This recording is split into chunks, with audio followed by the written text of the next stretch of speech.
We both worked at Western Electric. She worked one shift and I'd work the other, so one of us would take one to work and the other one, we just go back and forth and use the one car. And it was probably 2 weeks to the day that we got married. When I got home, there was a letter, and it was from the Army. It said greetings, and I just lost it. And I drove the car over to my mom and dad's house. We had a 67 Chevelle with a 396 4-speed. And I had a 4-speed, so it wasn't really easy for her to even learn to drive. It was difficult for me to drive if I didn't stay on straight pavement. I went the back way, and I don't remember having to go over any kind of hills or anything, but I had to go pick him up at Western Electric. When I tried to go over the railroad track at 30th and Franklin, I couldn't get the car over. Every time I would let the clutch out, I'd kill it. So she was having trouble getting over the railroad tracks. So the man that was behind me saw I was having trouble, and then he got out and he walked up, and I was bawling my eyes out, and I told him exactly what happened. I showed him the letter, and he told me how to get over the hump, and then he told me, and when you get over this hump, I don't care if that light's red or green or yellow. He said, you go through it. And he said, you turn on 30th Street and you go straight to Western Electric. Because he knew if I had to stop it, I probably wouldn't get it going again.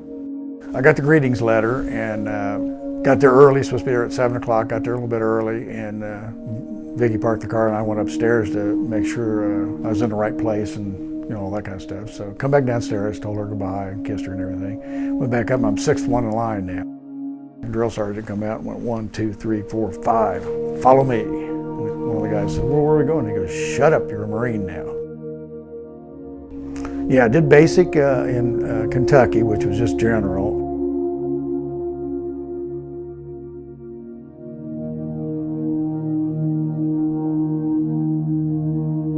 Went to Fort Polk, Louisiana for light weapons infantry.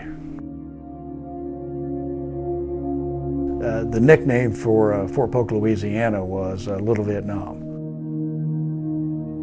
I guess it was the best place in the United States that looked just like, acted just like Vietnam, because it was just hot and humid and just the same way Vietnam was. So.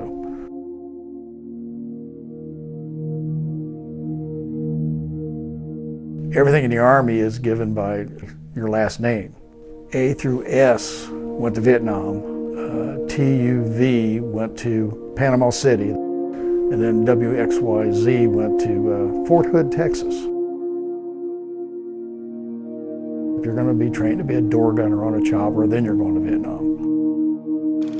There is a door gun, which is a minigun, tremendous weapon. You can see the barrels spin, puts out 4,000 rounds per minute. A good crew chief could write his name in the water with that thing. How could this be any worse, Life expectancy of a door gunner or a chopper is worse than an infantry guy. I get to Texas. The guys I was bunking with were really good at getting guys out of Vietnam. And the guys go, whoa, whoa, whoa, whoa, whoa. So the Army had what called a 201 file. That's all your training and everything. So these guys whited out all my infantry training and said, I don't know where you come up with this MOS. He has no training for that. They go, oh, we made a mistake. Take him off the levee. I didn't go. Then they came back and said, well, was it 11B63, I think it was, heavy equipment mechanic is what I was doing then. And so that we're going to take you to Vietnam for that. And they went, well, let's take that off there too. So they took that off there. And so I didn't go then. Then they come down and said, Dan Wineinger, it doesn't matter what you are, we want you. They came up and applied me. They applied for OCS, officer training,